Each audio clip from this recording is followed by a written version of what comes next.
Bien-aimés dans le Seigneur, je vous salue, partout où vous soyez, en ce jour. Que la grâce et la miséricorde du Tout-Puissant restent et demeurent avec chacun d'entre nous. Prions. Éternel, nous voulons t'élever, te bénir, te célébrer ce moment parce que tu es notre Dieu, tu es le seul que nous avons et avec toi tout est possible. Même si nous pensons que c'est impossible, tu amènes la possibilité parce que tout est possible avec toi. Nous voulons confier ce message, cette petite portion de parole entre tes mains. Viens nous éclairer, viens nous illuminer et accorde-nous la grâce de pouvoir nous accrocher davantage à toi au nom de Jésus-Christ. Amen. En ce temps de confinement et de crise sanitaire, de confusion un peu partout dans le monde, je voudrais que nous puissions retourner à l'Éternel des armées. Celui seul qui est capable de nous donner une issue favorable. Je voudrais traiter un peu de notre intimité, de notre relation, de notre communion avec le Tout-Puissant. Cherche à attirer la faveur de Dieu en ce temps de confinement. Je voudrais qu'on aille dans le premier livre de Samuel, le chapitre 16. Je vais lire le verset 1er. L'Éternel dit à Samuel, « Quand cesseras-tu de pleurer sur Saül ? Je l'ai rejeté afin qu'il ne règne plus sur Israël. Remplis ta corne d'huile et va, je t'enverrai chez Isaïe, Bethléemite, car j'ai vu parmi ses fils celui que je désire pour roi. » Nous connaissons tous cette histoire. C'est une triste histoire du jeune David. Il était oublié, abandonné. Il était dans un confinement, dans son esprit, dans son âme, dans son corps. Il était dans un confinement.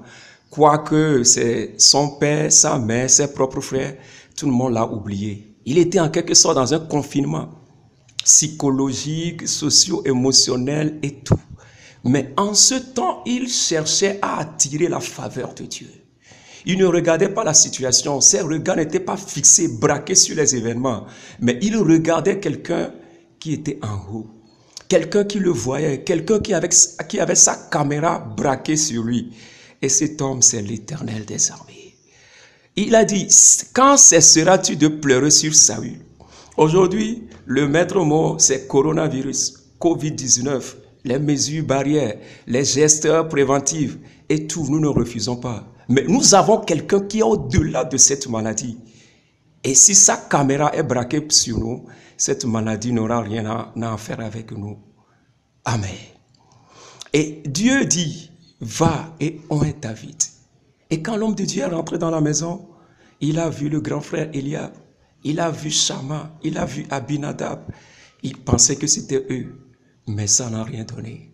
Et dans le verset 11 jusqu'au verset 13, l'Éternel, il était obligé de poser la question à monsieur Isaïe. Est-ce que ses fils, est-ce que c'est tous tes fils? Tu es sûr que c'est tous tes fils que tu as convoqués?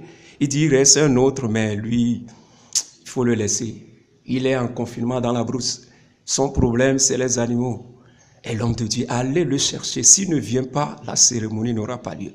Et quand on est allé le chercher, quand il venait, Dieu dit, l'Éternel dit à Samuel, lève-toi, un-le, car c'est lui.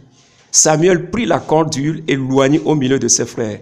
L'Esprit de l'Éternel saisit David à partir de ce jour et dans la suite. Samuel se leva et s'en alla à Rama. Je pense que ce moment est un temps propice. C'est un moment calculé, très positionné, pour que toi et moi fassions tout pour attirer la faveur de Dieu dans nos vies. David n'a jamais su que le prophète Samuel allait venir dans leur maison. Et le prophète Samuel n'était pas n'importe qui. Quand vous entendez en ce temps le nom de Samuel, ce n'était pas n'importe qui. Mais si Dieu pouvait envoyer cet homme de Dieu, dans la maison d'Isaïe, tout simplement à cause de David, c'est que Dieu aurait vu en ce David quelque chose qui l'a attiré à descendre. Cette année 2020 est une autre année. C'est une année dans laquelle le Seigneur Jésus veut marcher dans les nations et dans les extrémités de la terre.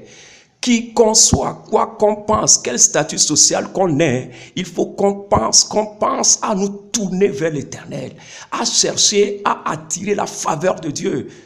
Parce que cet homme Jésus, c'est lui qui a versé son sang à la croix du Calvaire. Pour que toute personne qui croira en lui ne périsse point, mais qu'il ait plutôt la vie éternelle. Quand nous voyons comment cette maladie est en train de faire rage, de semer la confusion, la zizanie dans les nations, dans les extrémités de la terre.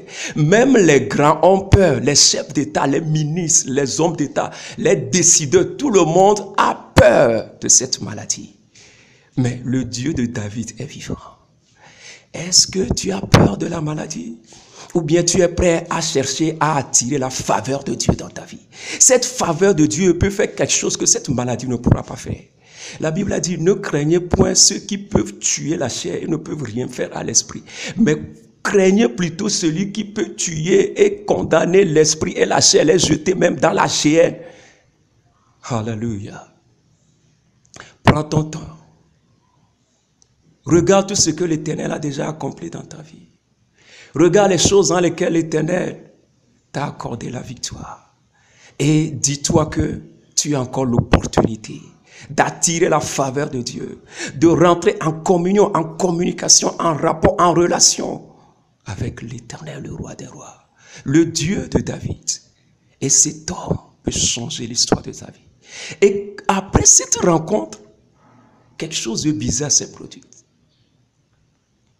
On cherchait quelqu'un qui pouvait jouer, qui maîtrise la musique, qui maîtrise le son, qui peut jouer l'instrument et chanter pour que l'esprit qui gênait le roi Saül soit apaisé.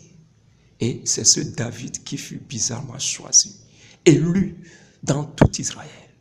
Et il est rentré au palais. Il a commencé son ministère.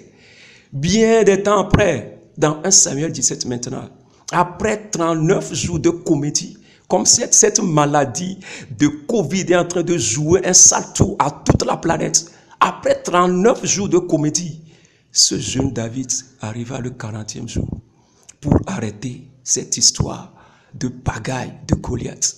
Cette année 2020, si on peut attirer la faveur de Dieu, ce soi-disant coronavirus va cesser. Et ce n'est pas fini. Nous allons rentrer dans les profondeurs, dans les hauteurs de la connaissance de Dieu. Parce que 1 Corinthiens 2, verset 9, il dit ce que jamais œil n'a vu, l'oreille n'a pas entendu, ce qui n'est pas encore monté dans le cœur de l'homme, c'est ce que l'Éternel a réservé pour nous. Et l'Esprit va jusqu'à sonder les profondeurs de Dieu. C'est lui qui nous amène à voir ça. Sois connecté. Et tu verras tout ce que le Seigneur va faire dans cette année 2020. Parce que cette année est une autre année. Quel que soit ce que cette maladie nous montre, quelle que soit la page de garde est en train de nous montrer, nous allons aller au-delà de cette page de garde et rentrer en profondeur des choses pour découvrir ce que le Père Tout-Puissant a réservé pour les nations et les extrémités de la terre en cette année 2020. Bien-aimé dans le Seigneur, mon frère, ma sœur, ne t'en fais pas. Ne t'ossifie pas. La Bible dit, celui qui a foi, celui qui met sa confiance en l'Éternel, il n'est jamais ébranlé. Il sera comme la montagne de Sion, qui est inébranlable, inébranlée, inamovible, au nom de Jésus. Je voudrais m'arrêter ici. Je ne sais pas ce qui se passe dans ta tête. Nous sommes dans la semaine pascale. Ce homme, ce Seigneur Jésus-Christ, qui est notre priorité, il peut encore faire quelque chose dans ta vie. Et la caméra de l'Éternel peut être braquée sur toi pour des changements incroyables, inimaginables dans ta vie. Je voudrais que tu fasses tout pour attirer la faveur de l'Éternel. Cette année, sois béni. Prions le Seigneur. Éternel, sois élevé, sois béni, parce que tu es le seul que nous avons. Nous savons qu'en ton nom, au nom de Jésus, tout genou fléchit. Que les genoux de cette maladie, coronavirus, COVID-19, fléchissent au nom de Jésus. Que cette maladie soit éradiquée de toute la face de la terre au nom puissant de Jésus. Pour que le Christ Jésus soit Seigneur, soit priorité dans les nations, dans les extrémités de la terre. Oh mon Dieu, mon roi, je voudrais confier un bien-aimé, une bien-aimée qui est déboussolée, qui se pose des questions et qui doute de la présence de son Dieu dans sa vie. Je prie que tu lui communiques de l'énergie, de la vigueur, de la force pour reprendre de plus bel chemin, pour aller à la recherche de l'Éternel, pour que la faveur de Dieu soit constamment dans sa vie, pour que comme tu as changé l'histoire de ce jeune David, tu puisses changer sa vie aussi dans le nom de Jésus.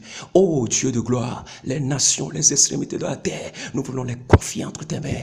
Amène la délivrance, parce que ceux qui se confient en toi ne seront jamais confondus ni confus. Fais-le. Dans le nom puissant de notre Seigneur, Sauveur Jésus, nous avons prié et reçu. Amen. Vous avez écouté la voix de votre humble serviteur, le pasteur Messan Amétépé. Soyez richement bénis. Amen, amen. Shalom.